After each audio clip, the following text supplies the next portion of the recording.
ગુરુવારી movement for secular democracy secular લોકશાહી આંદોલનના બધા મીટિંગમાં બધાને સ્વાગત. કોરોનાના સમયગાળા છે તો પણ આપણે મળીએ છીએ બધા. આપણે ઘણા બધા લોકો ઓલ ઇન્ડિયાના મિત્ર પણ જોડાઈ રહ્યા છે, એટલા માટે હું હિન્દીમાં બોલું. नमस्कार. हमारे मूवमेंट फॉर सेक्युलर डेमोक्रेसी गुरुवार का मीटिंग में सबको स्वागत है. ये कोरोना काल है और सब घबराए हुए हैं. पेपर पढ़ने में सवेरे से शाम तक एक ही चीज हमारा मन में, बस एक ही चीज घूमता रहता है, कोरोना, डेथ, ऑक्सीजन. सवेरे से शाम तक उसी शाम तक चलता कि हम अपने बारे में भी डर लगता है. किसी का फोन आता है तो डर लगता है कि शायद कोई कुसमाचार, दुसमाचार क्या मिलेगा पता नहीं. अगर कोई मिलने आ जाते तो भी डर लगता है शायद वो कोई जमदूत तो नहीं आ गए मिलने के लिए ताकि कोरोना दे के चले जाएंगे. बड़ा आशंका के बीच में ये कोरोना काल में पड़े रहते हैं. और पेपर जब पढ़ते हैं तो वो वही पॉलिटिक्स, वही धंधा, वही बातें और वही झूठ मूठ मैनेज करना है करना, ये देख के फिर और भी हताशा बढ़ता है. लेकिन इस बीच में भी एक प्रकार का जो एक हताशा का बीच में भी एक आशा का किरण सुप्रीम कोर्ट, हाई कोर्ट ने जो दिखा है, जो एक आशा का किरण हमको देखने को मिला, एहसास हुआ. जबकि एग्जीक्यूटिव और लेजिस्लेटिव जो फेल हो गए हैं तो हमारे देश की जुडिशरी जागा हुआ है और एक सचेतन भूमिका अदा कर रहे हैं. और ये एक प्रकार का एक वॉचडॉग सिस्टम जैसे वो सरकार के हेल्थ सेक्टर को सरकार को रेस्पॉन्सिबल ठहरा रहे हैं कि आप ऑक्सीजन देने में निष्फल क्यों जा रहे हैं, इसको बताइए. हर चीजों को लेकर वो ये सरकार के सामने वो एक पड़कार दे रहे हैं. सरकार को जवाब देना पड़ता है, जवाब में कभी फांकीबाजी बहुत होता है. लेकिन एक बात है कि इसी क्राइसिस के दरमियान ये जो कुछ दिनों में ये सुप्रीम कोर्ट और वेरियस हाई कोर्ट्स जिस तरह से एक प्रकार भूमिका अदा कर रहे हैं, एक हमारे बीच में एक आशा का किरण जाग उठा है. कितना दिन चलेगा कहना ये मुश्किल है. मित्रों, कुछ दिन पहले इलेक्शन रिजल्ट आया. जनरली तो मीडिया में इलेक्शन की रिजल्ट के बाद बहुत बड़े अटकल होते रहते हैं, चर्चाएं होती रहती हैं, एनालिसिस होती रहती हैं, जात जात के चर्चाएं होती रहती हैं. लेकिन इतना बड़ा कोरोना का, इतना बड़ा हमारे देश में क्या बोलते हैं इसको, इतना एक भयंकर एक पैंडेमिक अभी जो देश में हुआ है, अभी पेपर वालों को भी इलेक्शन का ज्यादा चर्चा करने के मन नहीं होता है. शायद ज्यादा से ज्यादा अभी पैंडेमिक के बारे में, कोरोना के बारे में ही चर्चा हो रही है. इलेक्शन के जो चर्चा, जो रिजल्ट निकला, एक दो दिन में चर्चा हुई, वो खत्म हो गया. लेकिन थोड़ा बहुत हम लोग भी इलेक्शन के बारे में बात करेंगे. बंगाल में जो अश्वमेध यज्ञ जैसे हमारे मोदी जी और अमित शाह ने अभी वो निकल पड़े थे कि वहां हराएंगे ही, किसी भी तरह हराएंगे, और इलेक्शन के प्रचार को इतना निम्न स्तर में ले गए थे जैसे कि कोई लोग जो हैं एक प्रकार का जो बहुत ही निम्न कक्षा में गाला गाली तक ले गए थे, गाला गाली तक ले गए थे. ये गुजरात में हमने जब 2002 के बाद इलेक्शन जब हुआ, हमने ऐसा ही रूप हमको यहाँ देखने को मिला था. और इतना ही गंदा रूप लोगों ने सारा भारत में, और बंगाल के लोग जो हैं उनको देखने को मिला, सहने को मिला. लेकिन बंगाल के लोगों ने इसको ग्रहण नहीं किया. उनको पहले बीजेपी के प्रति जितना भी उनका वोट देते थे उससे कम वोट दिए. ये बंगाल के बारे में है कि बंगाल में अगर जितना ही पड़ेगा, ये विवेकानंद का देश है, ये यहाँ श्यामा मुखर्जी का देश है. ये एक प्रकार का भ्रम धारणाओं से रहते हुए सोचे कि ये वहां पूरा जो है बीजेपी का एक गढ़ बनेगा. ये जो प्रकार का एक जो क्या बोलते हैं कि इसको बीजेपी को बंगाल में जीत गए, लहराएंगे हम, इस धारणा के साथ जो गए, ये काउंटर प्रोडक्टिव बना। खाली बंगाल में बीजेपी का जो हार हुआ ऐसा नहीं है, लेकिन बाद में जहां जहां भी उन्होंने, जैसे तमिलनाडु में भी उन्होंने समझौता किया था, तमिलनाडु में भी उनके साथ भी उनका भी वही हुआ। केरला में भी उन्होंने भी लेफ्ट फ्रंट को भी नीचे गिराने के लिए बहुत कोशिश किए, साबरीमाला से लेकर, और कितने कितने घटनाएं हुई। वहां की सरकार को प्रति वहां का लोगों का एक प्रकार का इनकम्बेंसी है, एक उनका उनके बारे में विरोधिता है। लेकिन बीजेपी का जो है वो बात जो था, वो केरला के लोगों को भी ग्रहण नहीं था। उन्होंने भी वहां भी बीजेपी को बहुत ही बुरी ढंग से इसको उन्होंने हताश किया। मात्र खाली ये आसाम में, जो आसाम अपना एक पॉलिटिक्स है, सालों से चल रहा है, उसी पॉलिटिक्स के बीच में जो उन्होंने खेल कूद किया, जो उन्होंने खेला और जो मैनिपुलेशन किया, उन्होंने वहां कन्विंसिंग एक विक्ट्री उनको आसाम में हुआ है। और पंडिचेरी तो अभी अभी बनी हुई है, और पंडिचेरी का जो खेल जो चल रहा है वो आप जानते हैं। लेकिन एक इनकम्बेंसी फैक्टर जो है वो दिखाई दिया बीजेपी के प्रति, मोदी जी के प्रति, अमित शाह के प्रति, ये वो दिखाई दिया। जो बीजेपी का जो इस तरह का जो खुदाकूद जो है, और हिंदू राष्ट्र के प्रति जाना, और किसी भी तरह जैसे तैसे करते हुए करना, इसके जो था वो इसमें एक प्रकार का, और कोरोना वायरस को लेकर जिस ढंग से ये बीजेपी सरकार ने बातों को हैंडल किया, मनुष्य को, मानवीय मूल्यबोध को उन्होंने कुचल डाला, ये लोगों ने ग्रहण नहीं किया। और ये जो राज्य में इलेक्शन हुआ, इस इलेक्शन में उसको उन्होंने जवाब दिया। इसके साथ साथ इलेक्शन कमीशन की जो बात है, इलेक्शन कमीशन तो बहुत पहले से ही चर्चा के घेरे में रहते हैं। उनका डिसीजन विवादास्पद होता है, वो काफी कंट्रोवर्शियल बात करते हैं। एक इंप्रेशन ऐसा खड़ा हुआ है कि जब भी रूलिंग पार्टी के साथ ही उनका रूलिंग पार्टी को ही उनका बात मददशील होता है, उनको साथ वो साठगांठ रहता है। लेकिन इस बार और ज्यादा ही इलेक्शन कमीशन का जो है, ये बिल्कुल, ये लोगों को नजर के सामने आया इलेक्शन का कमीशन क्या कर रहा है।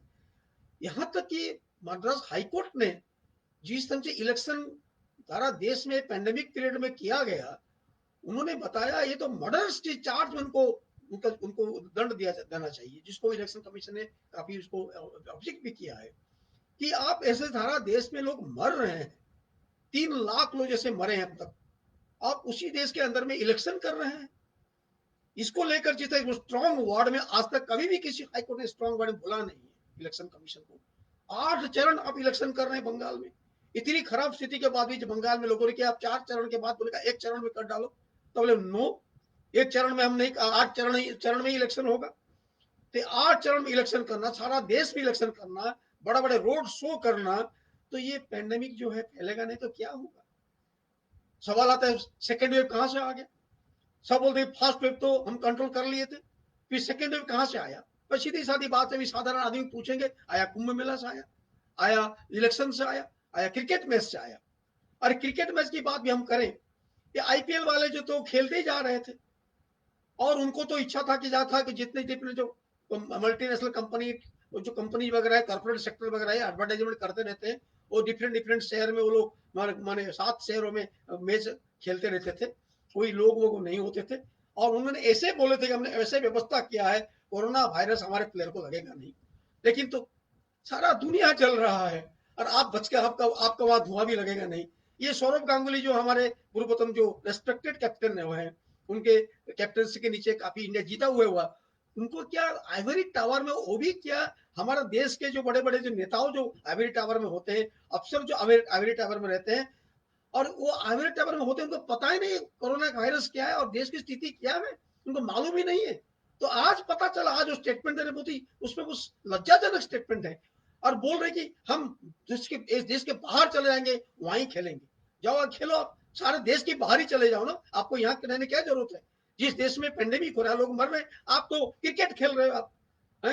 ये क्रिकेट का तो नाटक तो जो ये हमारे मोदी साहब ने मोदी स्टेडियम में शुरू किया, टेस्ट मैच शुरू करवाया, वनडे क्रिकेट करवाया, आईपीएल करवाए, फिर बाद में कोरोना के पीरियड में 2-2 मैच भी करवाए, उनको तो कोई सोच पड़ी नहीं है। तो आप जो सौरभ गांगुली, जो आप बंगाल से भी आते हैं, कलकत्ता में रहते हैं, क्या आपको पता ही नहीं होता कि ये क्या हो रहा है? ये जो मान लीजिए ठीक है, ये जो कॉर्पोरेट सेक्टर वाले उनको पता नहीं, आपको तो मत पता होना चाहिए। लेकिन ये दुख की बात है कि हमारा जो बीसीसीआई जो है, उनको देश की स्थिति, समाज की स्थिति, कोरोना की स्थिति बारे बिल्कुल उनको कोई ये एक मैंने उनको पता ही नहीं है, या रेस्पॉन्सिबल रहे नहीं है, और खेलते गए जो अनइथिकल भी है, इमोरल भी है, और असुंदर भी है। यही बात है। इसके साथ साथ ये जो हुआ, मतलब मान लीजिए क्या एक देश की स्थिति जो चल रही है, ये ऐसी स्थिति के अंदर में भी अभी भी आपको मिलता होगा ऑक्सीजन सिलेंडर के बारे में आपको सुनने को मिलता होगा।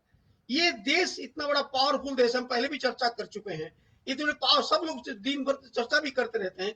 क्या हमारा देश में, क्या हम ऑक्सीजन लोग को दे नहीं सकते थे? हमारा साइंटिस्ट लोगों ने पहले से ही, उन्होंने था ये वेव आएगा, ये क्राइसिस होगा, ऑक्सीजन क्राइसिस होगा, 3-4 महीने बोले हुए हैं। इसको बिल्कुल सुनने का नहीं है। क्या हमारी सरकार जो है, ये क्या ज्योतिषकारों से देखते हैं, जो कुंडली वालों से देखते हैं, भविष्यवाणी बोलने वाले देखते हैं, उनको ही बातें सुनते रहते हैं, तो कुछ होगा नहीं, उनकी बात से चलते हैं। कहा तो रामदेव को आप इतना प्रोत्साहन कैसे देते? तो साइंस के जमाने में साइंस को प्रोत्साहन देने के जगह में आप कैसे आयुष को कैसे प्रोत्साहन देते, कैसे आप जड़ी बूटी को प्रोत्साहन देते? तभी क्या जड़ी बूटी आपको कोरोना से बचाएगा? ये जो बात जो है, एक साइंस को बिल्कुल नकारा करना, साइंस मूवमेंट को खत्म करना, स्पिरिचुअलिज्म को आगे आगे ये बढ़ावा देना, सुपरस्टिशन को बढ़ावा देना, ये जो चला, ये जो चला, इसके कारण क्या नतीजा हुआ देखिए। अभी भी वो साइंटिफिक टेम्परामेंट को भी बढ़ाया नहीं जा रहा है, अभी भी नहीं बढ़ाया जा रहा है। मुझे लगता है कि कोई टीवी में या छापाओं में कि कोरोना वायरस के पीरियड में जो बार बार सरकारी एडवर्टाइजमेंट, कोई उद्घाटन होता है तो मोदी जी का, अमित शाह का जिस तरह से फोटो आते हैं, अगर ये बार बार छापाओं में या मीडिया में, टीवी में, चैनलों में वो बार कोविड के बारे में, कोरोना के बारे में क्या क्या प्रिकॉशंस लेना चाहिए, क्या क्या करना चाहिए, ये सारे मार्गदर्शन देना, हेल्पलाइन देना, इसके बारे कंप्लीटली बिल्कुल ब्लैंक इस मामले में है, कंप्लीटली ब्लैंक है। हमारे देश के काफी लोग जानते नहीं है कोरोना वायरस जब होता है तो आएगा तो क्या करना चाहिए, हाथ धोना चाहिए, सैनिटाइज करना चाहिए, बिल्कुल मालूम नहीं है। कब ये एंटी पीसीआर करना चाहिए, बिल्कुल मालूम नहीं है। करने में मुझे नहीं होगा, उसको होगा। तो हमारे देश में लोग एंटी पीसीआर करने के लिए भी डरते भी हैं, जाते भी नहीं है। तो इस तरह के जो शहरी के जो लोग थोड़ा थोड़ा करते हैं, गांव के लोग में बिल्कुल इसका तो प्रचार ही नहीं है। तो ये इग्नोरेंस जो है हमारे देश से, भारत जैसे देश में इग्नोरेंस है, और इग्नोरेंस के कारण वो उकाड़ा पीते रहते हैं, ये पियो, वो खाते पीते रहते हैं, वो जड़ी बूटी खाओ तो ठीक हो जाएगा, और केस बहुत ही खराब ढंग से बढ़ते जा रहा है। तो ये जो साइंस बनाम जो स्पिरिचुअलिज्म और सुपरस्टिशन जो हुआ, इसके कारण भी हमारे देश में ये बढ़ते जा रहा है, और साइंस कम्युनिटी को बिल्कुल गिनती में लेते नहीं। अभी भी साइंस कम्युनिटी बोल रहा है कि थर्ड वेव आने वाला है। बोलिए अगर ऐसी स्थिति में थर्ड वेव सितंबर अक्टूबर में आता है तो फिर क्या होगा? ये कोरोना वायरस, फ्रांस का प्राइम मिनिस्टर बोल रहे हैं कि 2025 तक चलेगा। तो ये तो कोरोना के साथ ही जीना पड़ेगा, जैसे स्वाइन फ्लू के साथ हम जी रहे हैं। फ्लू को कभी खत्म नहीं किया गया, फ्लू को रखा ही गया, ये रखता है, जो रखा गया, आज ये इतना बड़ा ये रूप लेके, आज वेरिएंट रूप लेके आज आ रहा है। तो ये वो आज ये जो फ्लू, ये कोरोना है, ये कोरोना माला माल, रिच पर्सन को माला माल कर रहा है, धनी को धनी कर रहा है, और गरीब तो जो है उनको छोड़ दो। हमारे देश में अदानी और अंबानी, जानते हैं, सबसे बड़ा धनिक आदमी है। अंबानी जी का मैं पहले बोल चुका हूं कि 92 करोड़ पर आवर उनको कमानी होता है, और अदानी जी का छोड़ दीजिए, दुनिया में भी बिलियनर भी 10 बिलियनर भी खड़े हुए हैं, उनकी ज्यादा पैसा आ गया है। फाइजर कंपनी जो है पैसा ही पैसा कमा रहे हैं, फार्मास्यूटिकल कंपनी और ही पैसा कमा रहे हैं, और गरीब पे गरीब हो रहे हैं। जबकि इस बार हमारे इंडिया में भी अभी 80% जो माइग्रेशन, जो वर्कर्स का सबसे बड़ा जो हो रहा है, जो पिंग पोंग जैसे हो रहा है, टेबल टेनिस का टीटी बॉल जैसे हो रहा है, या शटलकॉक जैसे हो रहा है, माइग्रेंट वर्कर जा रहे हैं, फिर वापिस आ रहे हैं, जा रहे हैं, वापिस आ रहे हैं, जाने के बाद जहां सर छोड़ के जा रहे हैं, पगार छोड़ के जा रहे हैं, गांव में जाते हैं, मनरेगा में काम करते हैं, मनरेगा फुल हो जाता है, नो रूम फॉर मनरेगा।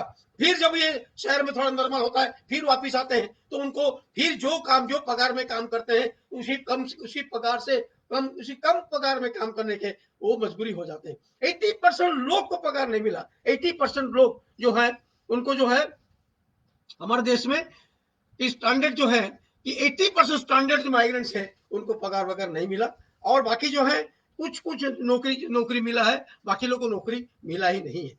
ये ऐसे अनिश्चितता में आज हमारे जो माइग्रेंट वर्कर्स जो है आज फंसे हुए हैं, आज उनके कोई सिक्योरिटी नहीं है। तो देश में माइग्रेंट वर्कर्स को इनसिक्योर करते हुए एक पूंजीपतियों का और प्राइवेट हेल्थ सेक्टर के लोगों को मालामाल करके क्या देश आगे बढ़ेगा, ये सवाल है। ये गवर्नमेंट किसका है? फॉर हुम? For the capitalist, for the rich persons, for the rich pharmaceuticals. आज अभी G7 कंट्रीज की मीटिंग होने के लिए आज हमारे देश के नेता लोग लंदन में इकट्ठा हुए। G7 मीटिंग होने से पहले हमारे ये प्रधानमंत्री और यूके के प्रधानमंत्री जो बोरिस जॉनसन मिले, क्या डिसीजन हुआ ना? वहां सीरम इंस्टीट्यूट का वहां 6,500 लोगों को इंप्लीमेंट देते हुए वहां वैक्सीन तैयार किया जाएगा। और पूनावाला जो है वो सीरम इंस्टीट्यूट का जो थे वो पहले चले गए थे और पहले वो डिक्लेयर भी किए हुए थे। तो भारत में सीरम इंस्टीट्यूट का बंद हो गया। जैसा मान लीजिए वो लंदन में वो तैयार करेंगे वैक्सीनेशन, तो उसको 6,500 का इंप्लीमेंट देंगे। What about India? तो ये G7 मीटिंग से पहले ये इकोनॉमिक डिवीजन, इकोनॉमिक गेन्स और लॉस ये पहले से बात हो जाती है। फिर G7 कंट्री में इंडिया कितना गेन करेगा, बाकी लोग कितना गेन करेंगे, कितना लॉस होगा, उसी का हिसाब होगा ना। और ये जो इतना अगर आप G7 कंट्री में इकोनॉमी और area of influence, political influence के लिए आप सोच रहे हो, इतना सोच रहे हो, तो सारा टीम जो इंडिया गया, ये आप चेक करके, इतना कॉमन सेंस नहीं है कि आप चेक करके नहीं जाओगे किसी विदेश में। तो वहां गए तो आपको वहां आइसोलेशन में रहना पड़ा। आप वर्चुअल मीटिंग अटेंड करो और 2 मिनिस्टरों का तो आपको ये पॉजिटिव निकला। अरे शर्म करो आप इंडिया के नाम बदनाम करने में। आप इतना आतुर हो फॉरेन घूमने के लिए ड्यूरिंग कोरोना पैंडेमिक, आपको तो आइसोलेशन में रखा गया और बाद में वर्चुअल मीटिंग करना पड़ेगा। और वहां हमारे जयशंकर जी जो बोल रहे हैं कि भाई ये जो आप बोल रहे हो कुंभ मेला के बारे में जो बोल रहे हो ये झूठ बात है। किसान आंदोलन तो हुआ, सबसे बड़ा तो जमायत किसान आंदोलन में हुआ है। तो किसान आंदोलन क्यों आप लोग नहीं बोल रहे? कुंभ मेला तो छोटा ही मेला था, उसमें से क्या बढ़ेगा? तो ये जो कुंभ मेला है, क्रिकेट मैच है, ये सबके बारे में ये सरकार अभी भी मानने को तैयार नहीं कि जो सेकंड वेव आया और वेरिएंट बनते गया, इसके बारे में सरकार मानने के तैयार नहीं है। ताकि ये जो मठाधीश वगैरह जो है, जो साधु समाज जो है, जो रिलीजियस समाज है, तो वो उसको मैंने बिल्कुल इनको सरकार को उनको सपोर्ट करता रहेगा। नहीं तो कल अहमदाबाद के पास में शहर में इतना कलश यात्रा होता महिलाओं का, without any protection, police permission दे सकता है। जबकि हम ये एक सरकार को एक मेमोरेंडम देना चाहते हैं, हमको कोई परमिशन मिलता नहीं। बड़ी अजीब बात है। जबकि पश्चिम बंगाल में जो ये पोस्ट इलेक्शन जो हिंसा हो रही है, नहीं होना चाहिए। आफ्टर इलेक्शन शांति रहना चाहिए, जो इलेक्टेड गवर्नमेंट इसको जवाब लेना चाहिए। लेकिन इसको पॉलिटिकलाइज करने के लिए ऑल ओवर इंडिया का आज एक विरोध दिवस बना है। लेकिन अहमदाबाद में बीजेपी धरना करेगा, उसको परमिशन मिले या ना मिले वो जरूर करेंगे कि वो सोचते हैं कि बीजेपी का घर गुजरात है, what ever they want they can do, और ये मॉडल स्टेट है। तो वो गुजरात को मॉडल स्टेट मानते हुए ये लोग ये करने जाए, ये धरना कर रहे हैं। तो ये बंगाल में जो हुआ रिजल्ट हुआ, ये अलग अलग बात है, उनके लोगों को सलाम, ताकि एक ऑटोक्रेटिक पावर को हरा रहे हैं। लेकिन दूसरी बात है कि इलेक्शन के बाद हिंसा नहीं होना चाहिए, ओपोनेंट्स को इस तरह से मर्डर नहीं करना चाहिए। हम इसको स्ट्रांगली हम अपोज भी हम करते हैं, ये बात भी है। तो ये मित्रों ये सारे बातें आ गई है। लेकिन इंटरनेशनल लेवल में थोड़ा अमेरिका की बात करना बहुत जरूरी है। आज अमेरिका की बात जो करना इसीलिए जरूरी है कि अमेरिका को आज तो बहुत सारा अमेरिका के बहुत सवाल है। लेकिन अमेरिका के बारे में उसको बाइडेन आने के बाद, बाइडेन तो एक रूजवेल्ट की चेहरा लेके कोशिश कर रहे, एक वेलफेयरिज्म का चेहरा रखने की कोशिश कर रहे। ट्रम्प का जो राक्षसपन का चेहरा जो अमेरिका में आ गया था उसको हटा के सौम्य चेहरा खड़ा करने की कोशिश करते हैं। लेकिन उनका जो मिलिटरिज्म जो है, इंडस्ट्रियल ब्यूरोक्रेटिक मिलिटरी कॉम्प्लेक्स की जो द्वारा गाइडेड है, पेंटागन CIA से गाइडेड है, इससे बाइडेन की सरकार मुक्त नहीं है। क्योंकि अभी उनका रिपोर्ट, उनके देश में एक बड़ी बात है कि डेमोक्रेसी को रक्षा करने के लिए सिटीजन्स अवेयरनेस, अमेरिका में सिटीजन्स ग्रुप बहुत ही स्ट्रांग है और बहुत सारे सिविल राइट और डेमोक्रेटिक राइट को लेकर बार बार ये लोग आवाज उठाते रहते हैं, जो हमको भी हौसला बढ़ाता है। उन्होंने बताया कि अभी क्या बताया, 53 कंट्री में जो हुआ है अमेरिका का इंटरफेरेंस है, अमेरिका की इंपीरियलिस्टिक इंटरफेरेंस है, मिलिटरिस्टिक इंटरफेरेंस है। कुछ दिन पहले उन्होंने भारत के साथ उन्होंने क्वाड लेकर नेवल एक्सरसाइज किया, जगह जगह में नेवल एक्सरसाइज हो रहा है। तो ये सीरिया को क्या करना है, अफगानिस्तान से आना वापिस आना चाहते हैं, लेकिन ऐसा सिचुएशन खड़ा कर रहे हैं ताकि वहां वहीं की वहीं रहे। तो और ये लोगों को इकट्ठा करते हुए एक ग्रुप बनाते हुए चाइना को आइसोलेट करने के लिए एक कोशिश हो रही है यूरोपियन यूनियन और अमेरिका और imperialistic power, anti Chinese stand, जिसमें इंडिया भी हमारा ट्रैप में आ गए हैं। जबकि इंडिया को हमारे नेबरिंग कंट्री के साथ में अच्छा संबंध बनाना चाहिए, जबकि कोरोना वायरस के पीरियड में और भी अच्छा संबंध बनाना चाहिए। तो इसी पीरियड में क्या हम आज इंडिया का किलाबंदी कर दिया है। आज इंडिया के बॉर्डर को बाकी राष्ट्र, हमारा देश, हमारा सराउंड नेबरिंग जो नेशन जो है, नेबरिंग कंट्री जो है, वो हम हमारे साथ में वो कोरोना को लेकर उन्होंने किलाबंदी कर दिया कि यहाँ जो आएगा ये कोरोना ग्रस्त हो जाएगा। लेकिन उन्होंने जो मदद करने के लिए बोल रहे हैं, आज इसको हम सुन नहीं रहे हैं। Rather we are more eager towards America, जो कि पैटेंट अभी भी पैटेंट को हटाने की बात अभी हुई है। ये इसका एग्जामिन करना पड़ेगा। इज गुड कि पैटेंट हटाए, वैक्सीन को लेकर हटा रहे हैं, इट इज गुड, ताकि वो लोग भी पैटेंट मिलेगा। लेकिन बात ये है कि ये अमेरिका का जो बलन जो है कि ये बात को अब सारा दुनिया के जो लोग हैं, इंपीरियलिस्टिक डिजाइनिंग जो है, इसको अपोज कर रहे हैं और अपोज भी करना चाहिए। जबकि और दूसरी जगह में आज दुनिया के काफी छोटे छोटे जगह में, कोलंबिया, साउथ अमेरिका के काफी जगह में, वहां लोगों की एक प्रकार का राइटिस्ट जो पार्टीज वगैरह है, राइटिस्ट जो शासक पक्ष जो है, उनके सामने एक माने मूवमेंट भी खड़ा हुआ है कोलंबिया जैसे देश में। उसके सामने म्यांमार में जो मिलिट्री जुंता चल रहा है, उसके सामने वहां के लोग भी आज भी आंदोलन कर रहे हैं, उनकी मिलिट्रिज्म को खत्म करने की कोशिश कर रहे हैं। तो ये जो सब चीज है कि, लेकिन एक बात है, कोरोना के टाइम पे जब सारा दुनिया मिलकर, सारा देश मिलकर यूएनओ के तत्वावधान में, उनकी रक्षा, उनकी सुपरविजन में जो हो ये सारा जो ह्यूमैनिटेरियन फील उठना चाहिए था, ह्यूमैनिटेरियन फील उठना चाहिए था। लेकिन क्या हो रहा है, ये कोरोना के नाम पे किसी देश के ऊपर पॉलिटिकल दबाव डालना और डेप्ट ट्रैप में डालना, उधार देना, ये एड देना, एड नहीं है, वो डेप्ट है, उधार है, उधार में ट्रैप करना और कंडीशन करना, मार्केट दखल करने की कोशिश करना, मिलिट्री का जो नेटो का जो है उसमें समावेश शामिल करने के लिए कोशिश करना, यही तो चल रहा है।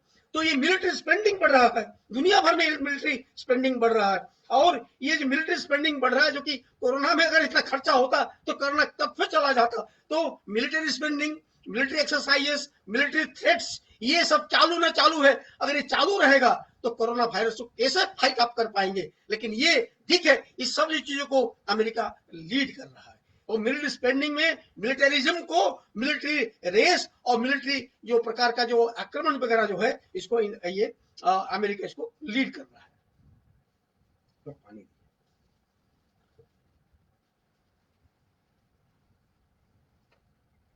और भी एक बात है, भी काफी जो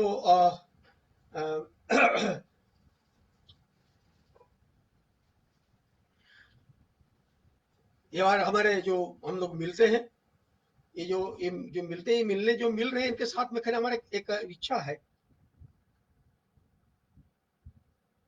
जो जहां भी है वो सरकार के सामने एक वैक्सीनेशन को लेकर, कोविड को फेस करने के लिए ऑक्सीजन को सबको मिलना चाहिए, सबको बेड मिलना चाहिए, सरकारी स्पेंडिंग ऑन गवर्नमेंट सेक्टर्स, क्या बोलते हैं, गवर्नमेंट हॉस्पिटल्स में ज्यादा हो, नॉट इन प्राइवेट्स। इसको लेकर पीपुल्स अवेयर हो और अपनी अपनी जगह से जैसा भी हो, ऑनलाइन इसका एक एप्लीकेशन, ऑनलाइन आवाज जो है सरकार के सामने होना चाहिए। ये मेरा आप लोगों के सामने एक मेरा बात मैं रख रहा हूं, क्योंकि ये हेल्थ वाले जो है सारा देश में अभी जो हाल है, 1 लाख लोगों के बीच में हमारा देश में 130 बेड है, मेडिकल बेड 130, 130। गुजरात तो बहुत आगे है, मात्र 100 बेड भी है, उसको मैनिपुलेट 100 किया गया है। तो इतना बड़ा देश आगे बढ़ रहा है, माइनस हेल्थ बजट घटते जा रहा है हमारा। गुजरात में हमारा हेल्थ बजट जो कुछ साल पहले 5.2 था, अभी 5 हो गया है। यहाँ हेल्थ को माने नहीं रखते, इसको हेल्थ को, इसको हम वेट नहीं देते हैं। अभी आरबीआई ने कुछ लोन देकर रखा प्राइवेट सेक्टर्स को हेल्थ के बारे में। तो आप किसी जगह से गवर्नमेंट सेक्टर को आप स्ट्रेंथन क्यों नहीं करते हैं? अभी जो लोग दौड़ रहे हैं गुजरात में गवर्नमेंट हॉस्पिटल के पास या सिविल हॉस्पिटल या म्यूनसिपल हॉस्पिटल, वहां ज्यादा दौड़ रहे। जो प्राइवेट में तो जिसके पास पैसा है, जिसको एक बार कोविड में दाखिल हो गए 3 लाख 2 लाख रुपए खर्चा ऐसा हो जाता है, कौन उठा पाएगा? तो जो लोग नहीं सकते, जिनको बेड नहीं मिला, ऐसे लोग मर गए। तो आपको बेड बढ़ाना, फैसिलिटी बढ़ाना, इसी पीरियड में एक मौका था सरकार के पास में हेल्थ सेक्टर को 10% 15% खर्चा करते हुए इसको अपडेट करना चाहिए था, नॉट दैट प्राइवेटाइजेशन। इसी पीरियड में और भी प्राइवेटाइजेशन करना, कॉर्पोरेटीकरण करना, ये ठीक नहीं है। तो ये इसके सामने हमारा सिटीजन्स बराबर जवाब दे, जहां जहां हो रहा है इसका जवाब दे। ये बहुत ही बड़ी इंपॉर्टेंट बात है, हमको रखना पड़े, ये बात को रखना पड़ेगा, ताकि ये अगर हम बात आवाज उठाएंगे, सरकार तक आवाज जाएगा, तो सरकार को लगेगा ये देश के लोग चुपचाप नहीं है, खाली ये टीवी देखते हैं या पेपर पढ़ते हैं या करते, चुपचाप नहीं है, वो रिएक्ट भी करते हैं और उसके बारे में पार्टिसिपेट भी करते हैं। खाली देश का ये हाई कोर्ट या सुप्रीम कोर्ट ही नहीं बोल रहे, उसके साथ लोग भी बोल रहे हैं। और मीडिया को गला दबाने के लिए जो इलेक्शन कमीशन ने बात किया, हाई कोर्ट ने सपोर्ट किया। No, you cannot suppress the media, voice of the media. तो ये मीडिया भी आज भी जो सरकार के बारे में लेकर ये फोर्थ स्टेट जो है जाग उठा है, ये बहुत बड़ी इंपॉर्टेंट बात है। इसी के साथ हम संता जनता जो है, हम सिटीजन जो है, हमारे वॉइस को बुलंद बुलंद करें, यही इतना कहकर ही मैं अपनी बात को खत्म करता हूँ। आने वाले गुरुवार को मिलेंगे। मैं इतना कहना चाहता हूँ, हमारे एमएसडी में काफी बुजुर्ग लोग हैं, हमारे जो संचालन करते हैं, हमारे जो प्राण बिंदु जो होते हैं, मैं सबका नाम तो नहीं लूंगा, ये कोरोना ग्रस्त में है, अभी वो होम आइसोलेशन में है, अंडर ट्रीटमेंट में है। तो मैं ही, इसीलिए मैं ही आ रहा हूँ, और शायद एक दो बार ऐसा ही होगा। तो हम कोशिश करेंगे कि जल्दी से जल्दी वो ठीक हो जाए, और ताकि हम और उनसे और भी अपना वाइज ओपिनियंस और वाइज एडवाइस, वाइज डिलीवरेशन सुनेंगे, ताकि हमको एक मार्गदर्शन के हिसाब से काम करेगा। नमस्कार।